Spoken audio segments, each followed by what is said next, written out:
حضرت ابراہیم خلیل اللہ علیہ السلام کو نمرود نے جب آگ میں پھینکا تو جبریل فوراً حاضر ہوئے اور عرض کیا، حضور اللہ سے کہیے آپ کو وہ اس آتش کدہ سے بچا لے۔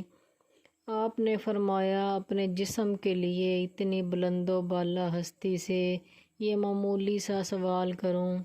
جبریل علیہ السلام نے عرض کیا، تو اپنے دل کے بچانے کے لیے ہی کہیے۔ فرمایا، یہ دل اسی کے لیے ہے، وہ اپنی چیز سے جو چاہے سلوک کرے۔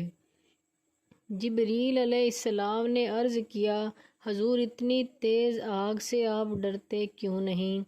فرمایا، اے جبریل یہ آگ کس نے جلائی؟ جبریل نے جواب دیا، نمرود نے۔ فرمایا، اور نمرود کے دل میں یہ بات کس نے ڈالی؟ جبریل علیہ السلام نے جواب دیا، رب جلیل نے۔ خلیل نے فرمایا، تو پھر ادھر حکم جلیل ہے تو ادھر رضائے خلیل ہے۔